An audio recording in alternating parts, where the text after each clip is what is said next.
Well, I can't speak for him, but I'm at least marginally not insane. I think I'm like 50-50 somewhere. We'll see about that. Give it another 20 years.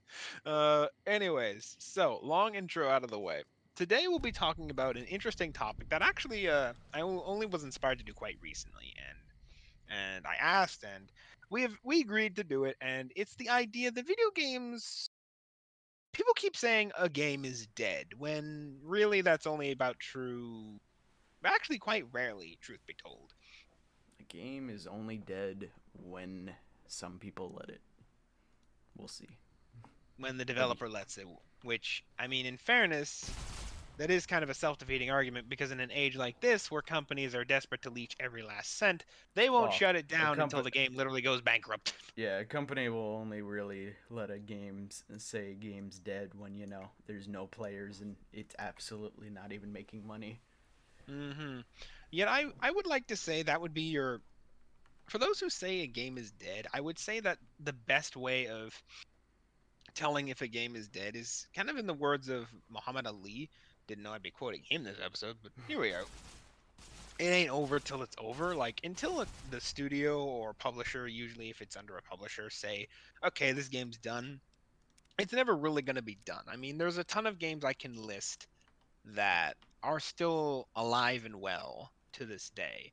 World of Warcraft comes to mind, especially Yeah, like World of the MMO Warcraft's a very old game that's been around for quite a while. and yet Blizzard will never let it die. In fact, Hearthstone is a good showing of that. Yeah, that's for a game. Yep, Just yep. sitting there. Let me pass. My time is over. We just see like a dwarf sitting in a bed. You, Let me you're just die. reusing my content over and over. I Oh my want to goodness. pass. So, why are we talking about dead games specifically? Well, this one article that I. Oh, shit. By the by, did you put that thing in the description? What, the video, yeah. Okay, good. I literally said the Peek video's behind the curtain, ladies and there. gentlemen. Peek behind the curtain, ladies and gentlemen. I'm just making sure Yeah. because I'm about to reference something. So, I was actually watching Paul Tassie's video, and that's what kind of inspired me specifically to do this. About how he's talking about how a lot of people, especially in the content creator field, keep like knocking on Destiny 2 for being a dead game, a dead franchise. Don't they know that there's, other things out there? I hear is one of the lines people bounce around sometimes when Destiny comes up in chat. And yet, just recently, when the Witch Queen reveal happened in, what was it, last week? Or the week? No, week before that. During that week of the Witch Queen reveal, not only on that day of the reveal on Tuesday, were there over 114,000 players concurrently that day alone, but during that week, the Witch Queen pre order, which included both the pre order as well as the thing for the anniversary, which clocks in at a whopping $140, well, Ugh. 150 something when you do the tax conversions, I'm estimating, was the highest selling item on all of Steam that week. It was Yep. number one on the Steam charts, according to reports coming in from those who watched the Steam sales. So, guess the game's far from dead if people are still willing to say, take my money when something like that happens. Literally the case of with Steam where it's new game. Take my money. Take my money. Yeah, that's all I'm gonna say is I just hope this coming expansion has a little more to offer than Beyond Light did, because Mm, Beyond Light wasn't terrible, but for what the it fell short. for what the deluxe edition was priced for, it it didn't feel all too nice. I mean, I, I I know the mean, seasons were part of that, so yeah, that's what I was gonna say. In fairness, you are paying for the seasons, which when you balance out all the content you usually get in the seasons, some would say it's actually a little underpriced, but well, not me, but some people. well, it depends. Like if the content as a whole feels good, then yeah. So, I mean, that's kind of the thing here, especially when you look at things like the MMO genre. How many games in the MMO genre or like Still here. big multiplayer space are still relevant and here? And I like to say a good way to judge like not if a game's dead, but if a game is still relevant in the public circles, is if it's still in the public conscience, which I like to use that as a bar myself because when you look at the games industry as a whole, content and like interests move very fast. So if something's able to stick around for a while, that's a good sign that it's in a healthy place, right? Hmm. So how many games fit into that criteria? In fact, when I was thinking about this whole on the weekend, one of the things that came to mind, other than World of Warcraft, was both Overwatch and Fortnite. Hmm. Why those two? I can already hear. I can already hear The sadness has set it. in. Justin's voice. Oh, here we fucking go. Sadness. Sadness. I Oh. just have to say Master Chief in Fortnite near him, and he goes.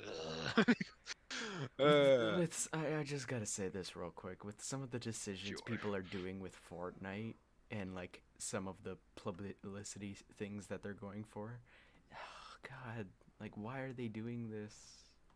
Funny fact. I think I can answer that, though. I don't think you want an answer. It's trust me, To the some sarcastic of question, the I give you things a they're serious doing answer. is not for money. Like you No, gotta look into no, that it's and you not. gotta ask It yourself, is. is this for money or is this because you want to try to teach people things that really you shouldn't be the ones teaching them? Eh. In the case of Overwatch, went into high school. For those who don't know, in 2016, I believe that was the year I was. That was my first year in high school, I believe, if memory serves. It's been a while. And that was the year Overwatch was starting to gain popularity. It was also the year FNAF was also starting to gain popularity. But that's a whole other ball of Well, wax. no, wasn't Um, FNAF starting to gain popularity a year or two before Overwatch? I honestly don't I remember. I think think it was the because year or two before I remember Overwatch. FNAF went through at least like two phases where it's like it released, nobody knew about it, but then when people started to go and make gameplay content of it, like Markiplier, it gained a lot of It steam, just, and then it yeah, died down again, and then it gained a lot of steam again, and then it's in the mm-hmm. state where it is now. Yeah, whatever that is.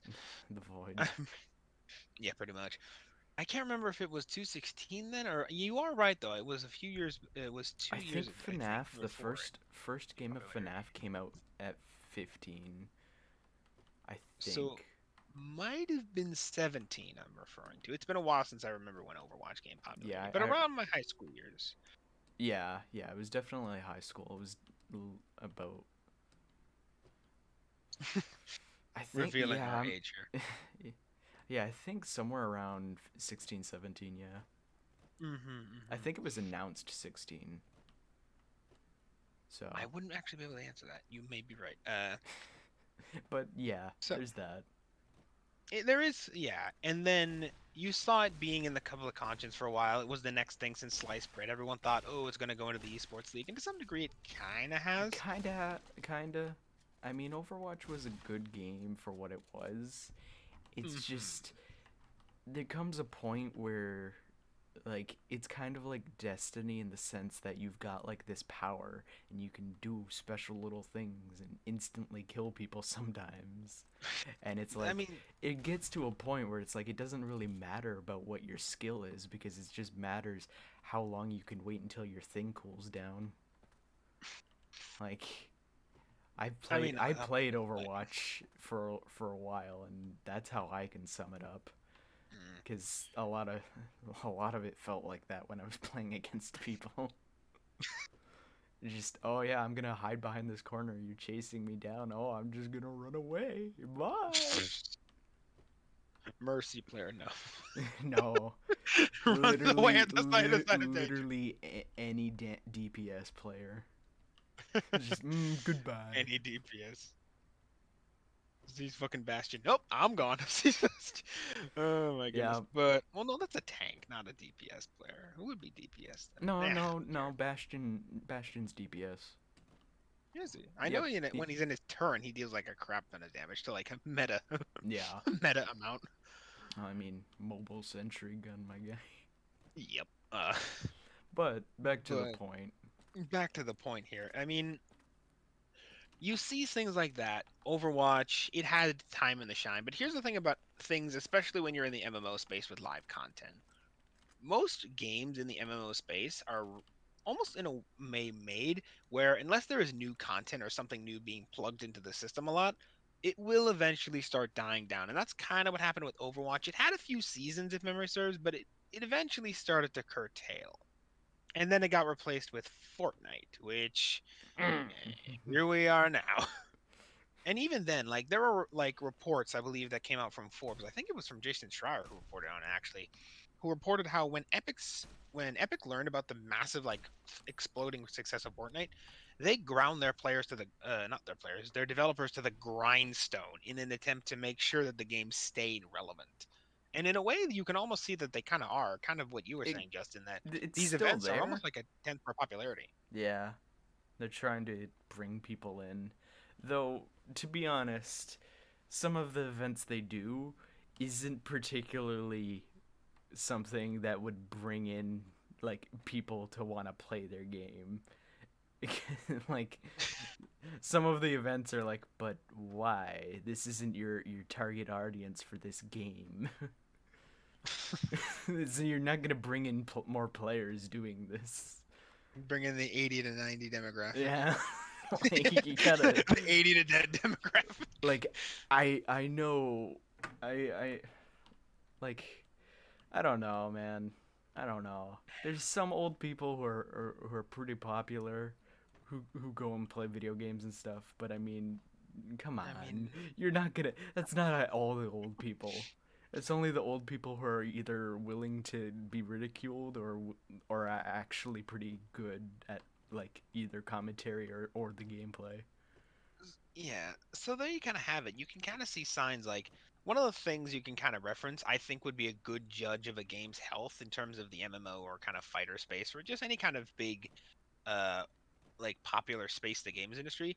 If a game has tournaments or any form of live event, Mm. usually with events like this, they release numbers about how many people attended. Why? It's good marketing. But also, well, no, it's just pretty good marketing. Like yeah, when it comes to that, when the publishers of the game go and either endorse like community events or make big events of their own, that does go and help like keep drawing people in more and more. And it's also a way of the company not having to go and shove up an update for the game, but still Well, I wouldn't get say that. players.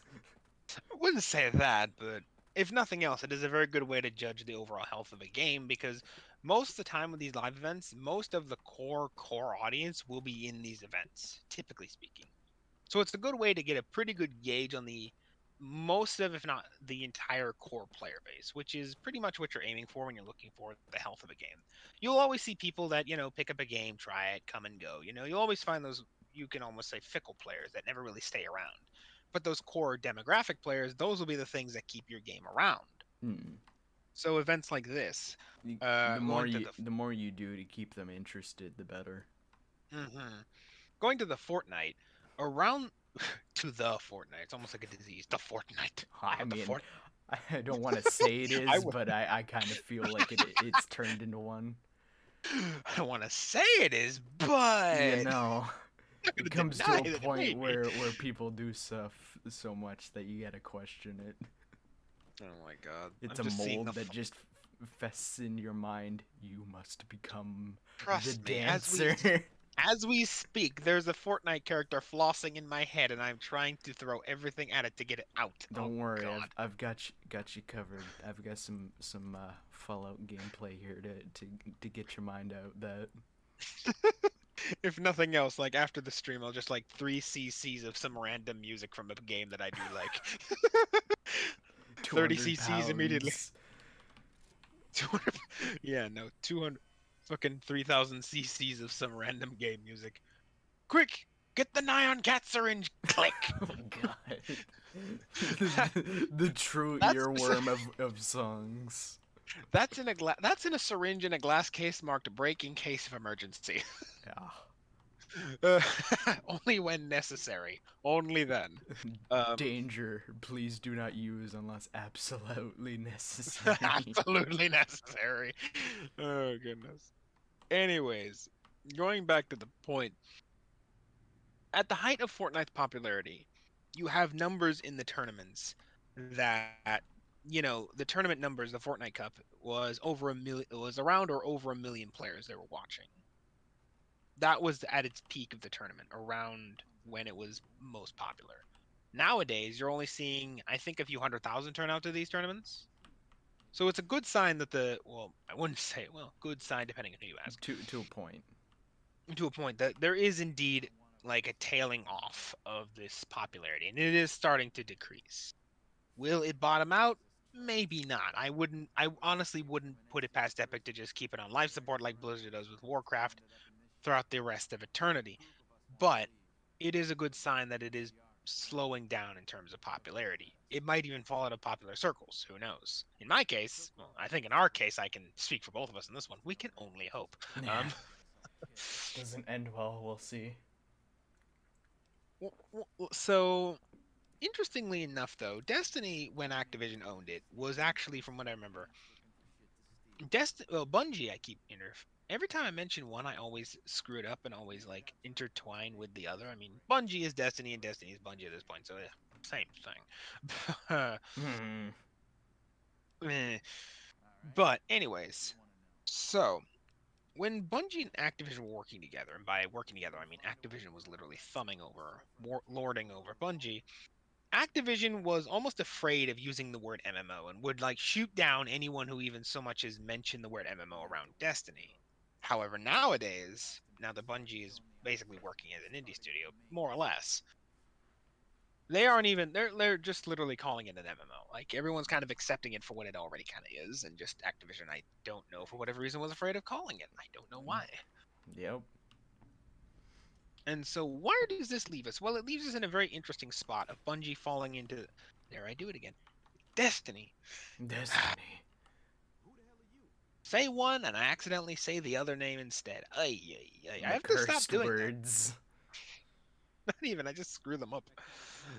Uh, anyways, we're in a position where Destiny is in a place where it is officially now being recognized as an MMO. Why is that important? Well, anyone who knows the MMO boom, shall we say, after Warcraft turned out, probably knows where I'm going with this. Hmm. The kind of battlefield of MMOs is very long, very bloody, and quite empty, in fact. Yeah, there's not Well, many. filled with corpses. Yeah, there's not many left over time. They just kind of show up, get beaten, or Hmm. survive for a little while longer. In fact, there is one particularly fun quote that I actually saw while reading Paul Tassie's video that again inspired me to do this. And most of the numbers when it comes to the Steam and stuff that I'm referencing are on his video. I'm sorry, but peek behind the curtain, our editing isn't good enough to put those numbers on screen for you now. So sorry, yikes. We're competent. We're just not that good. We don't have an editing software and all that, and that kind of requires maybe 3 people because playing gameplay and setting up numbers and stuff like that isn't too easy.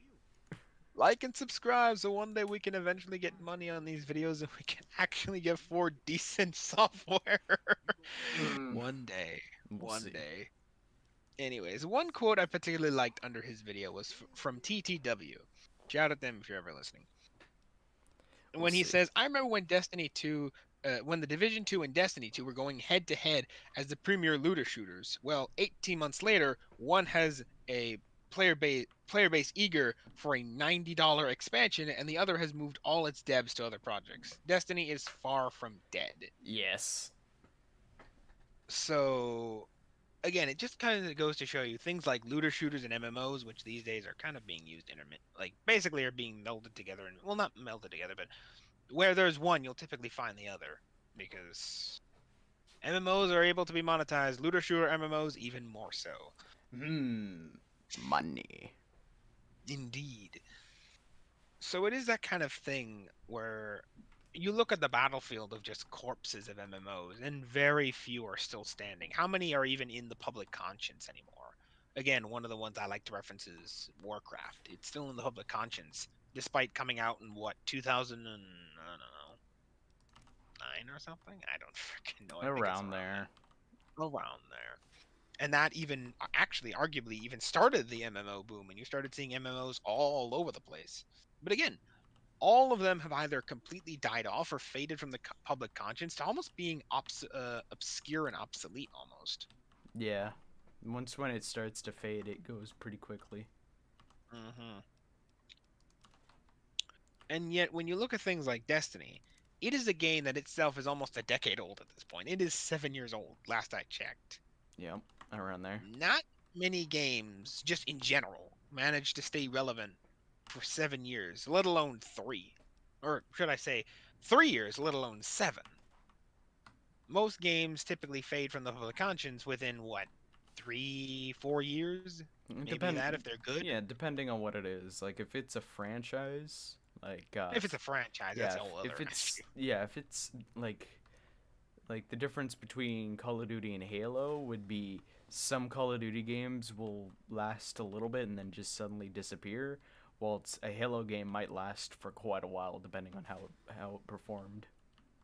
There's also the fact that Halo doesn't release a game every single year, but every single like That what, too. 4 years? That That too. too. So they kind Like of have to get their money's worth. it kind of helps keep a game longer if you don't keep pumping out things every 5 seconds. Yeah, but that's kind of what I'm going on about here. A single game, not even talking about the franchise, but just that one version of the game or just one game itself, it'll stay relevant for what? The year it comes out, obviously, maybe two if it's decent, three if it's good, and four if it's really good. But after that, unless there's new content that brings people back to the game and keeps people talking about it will most certainly fade.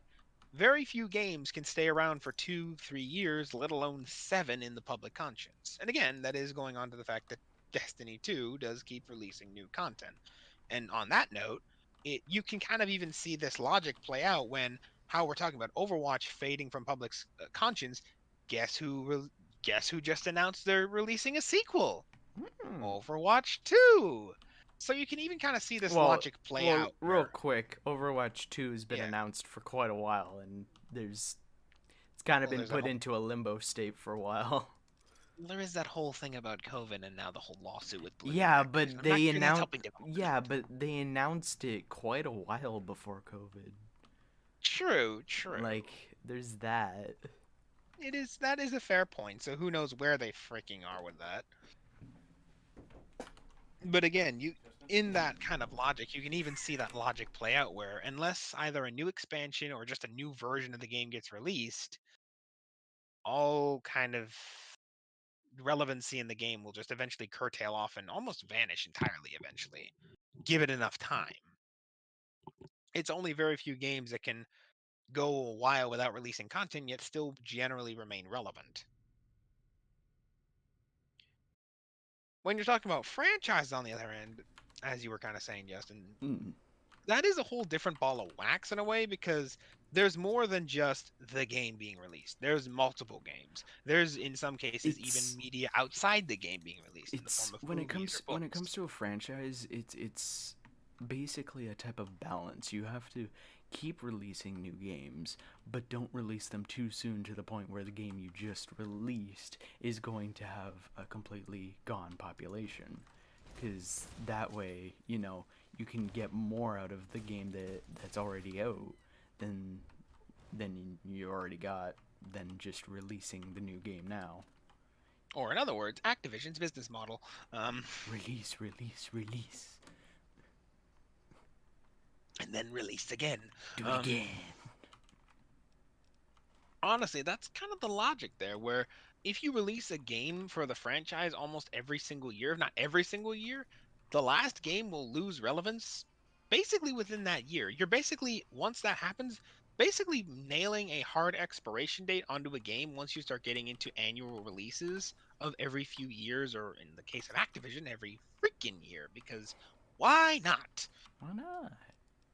You Why are, not? once you do that, essentially putting a lifespan on the game that once this time comes up past, it will become irrelevant regardless.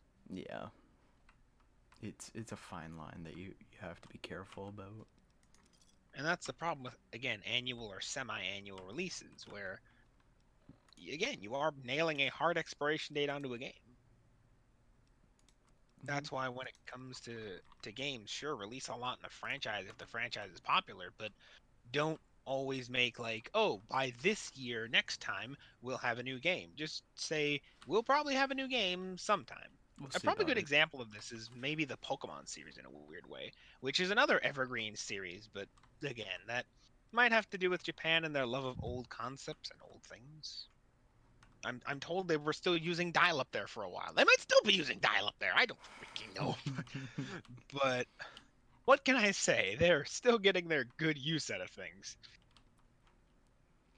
Yeah. Um, Well, it's it's just an interesting thing to really to think about sometimes on how a company is going to organize everything up. That way they can keep making their money off of something but yet not do things too quickly to go and completely lose all their money. yeah, yeah, no, that is certainly the thing. So, when could you consider a game officially dead? My advice: never truly consider a game dead, no matter how old it is, until the developers straight up stop supporting it or just shut down the servers altogether. Those are two pretty good signs that developers don't really care anymore, and even if there is a player base, give it time, they'll leave. Yeah. Most of the time. There will be player bases that will stick around for the long run without or with They or without support. I to guess Fallout would in a way be kind of a good example of that.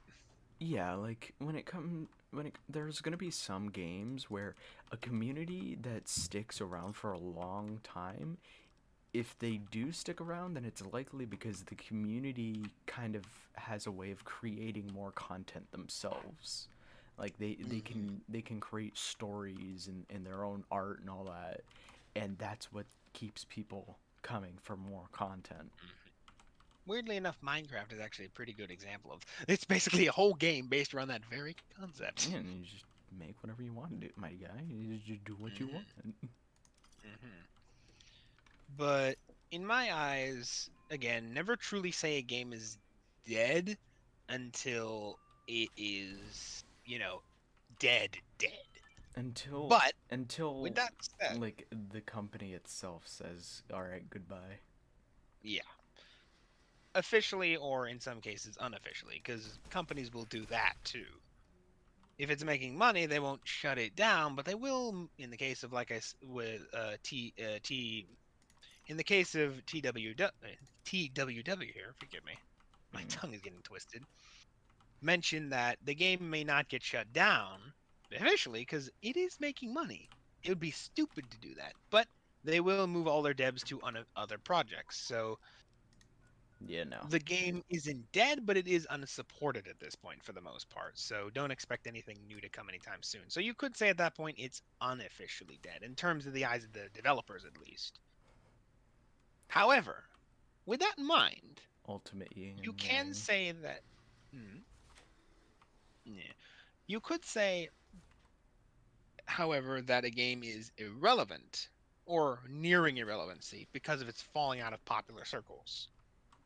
Well, not popular circles in general, because that shifts all the time, Mm. but like the public conscience. You could say at that point a game is irrelevant, and that would be true at that point because the game is no longer being kind of considered in the public conscience. I'm not too sure where Fall Guys is actually on that scale. Fall Have you heard of Fall Guys Guys recently? Fall Guys was kind of like one of those public mess around games, and I mean That it's just done. exploded. Yeah, it's done well for a little bit, but now it's kind of faded away. Hmm. It even showed up in the Game Awards, weirdly enough. I mean, and it makes sense too, because Fall Guys is a very good streaming game. Same thing with like Among Us, which has been around for a very long time, but just recently only got a taste of popularity, which is good for them.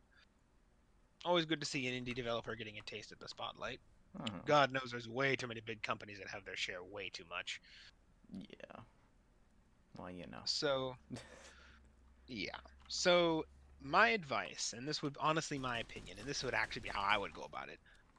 Never say a game is dead dead until it's either servers are completely closed down Or the or company most of the has staff like, has moved away well, I wouldn't to say other moved projects. away, And but even then, I don't would, say that. yeah, I would say until the company itself has given up. Like, unless they've Yeah. shut down the servers or have publicly said, all right, we're not going to shut down the servers, but we're going to stop updating the game. We're not going to do anything else.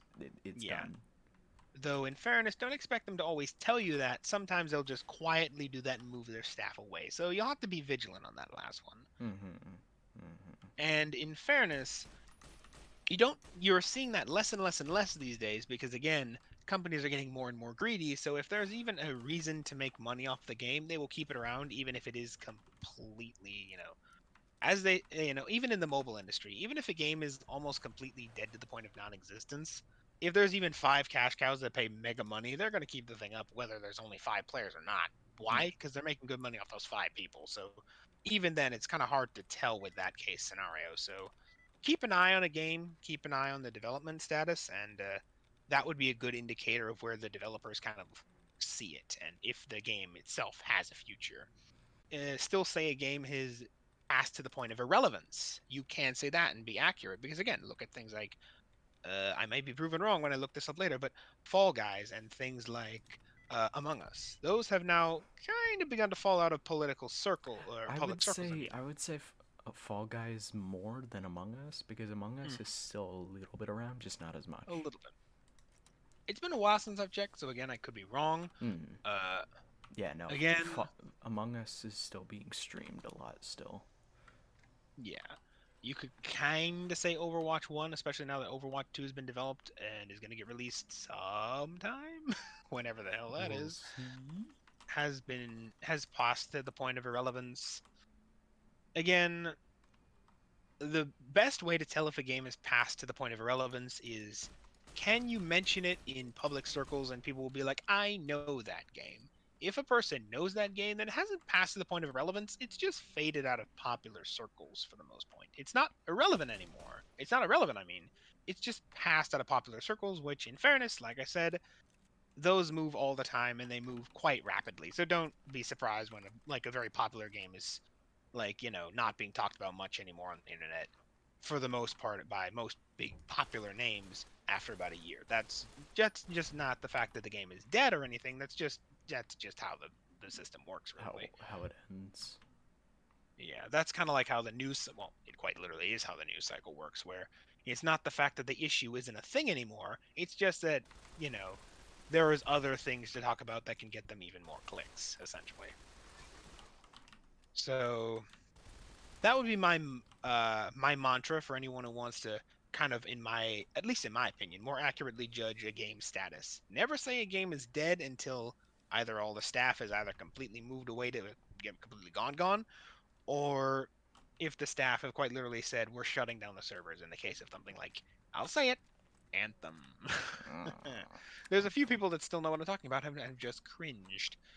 It's a sad thing too because Anthem had so much potential. I like the concept of flying around in a suit with Iron Man. I even pre-ordered that game. I'm not even sad to admit it. It looked like a very good concept, but unfortunately, in this day and Didn't do age, too good well. concept does not mean success. No.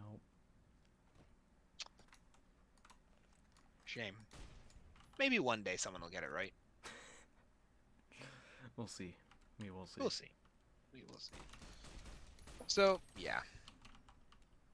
Like I said, it's getting much more and more rare for a game to be completely dead because even if a game has next to no players, companies in their greed will keep it around, if only to make money off those 5 remaining people. So it is getting harder and harder to judge if a game is straight up dead, if not just because it's still around, because again, companies will put the thing on life support just for 5 people if they're cash cows.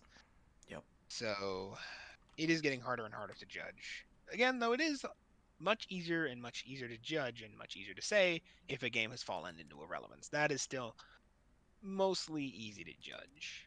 You just need to do a little bit of research. So yeah, that yeah. All the fun. Funny fact, actually, before all of this, before we were actually going to cover this topic, I was actually planning to propose the idea of us talking about Bungie's anniversary DLC, specifically the anniversary half of the DLC, and if it's overpriced or not, because it's $25. Yeah. And that's in the States. I don't remember what the Canadian price is, which, God no, Traveler knows that's a different price. Yep. And It's Canada, so probably more. No, it certainly is more expensive. You have money? Honestly, honestly, I'll pre-order the whole thing anyway because I'm a avid Destiny player. Not even ashamed to admit it. I at least talk about it a lot on this channel, so I suppose that's fairly obvious. But maybe we'll cover that some other time. Another day. Another day. Another day. Another day.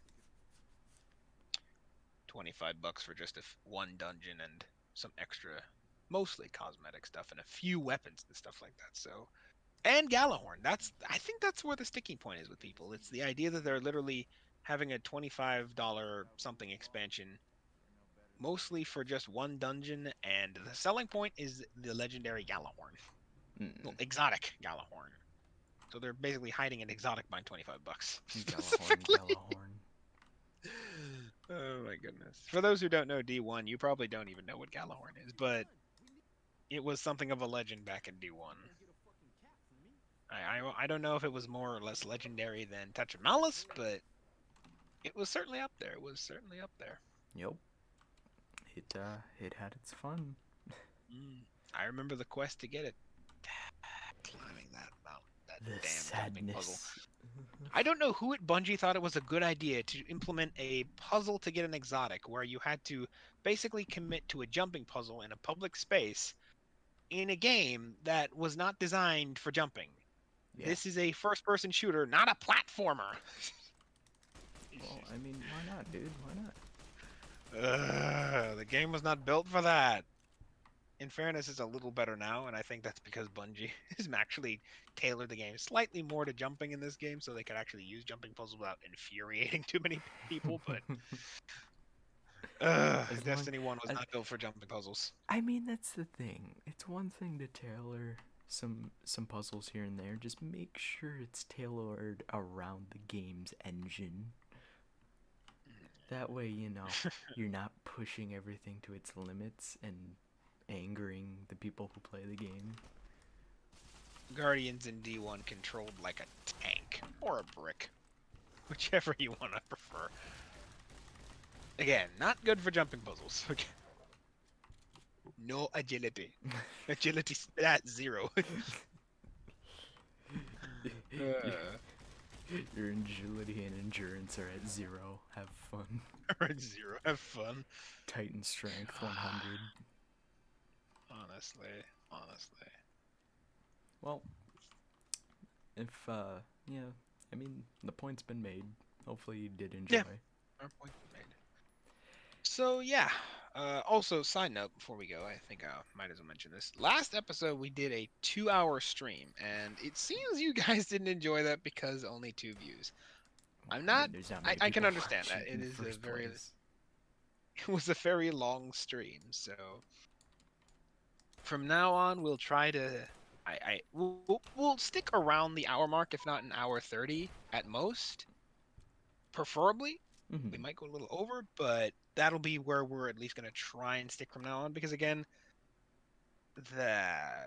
we're already pushing like to a longer end of a live stream, and we're already like way above the average of a live stream, so 2 hours is way dumb.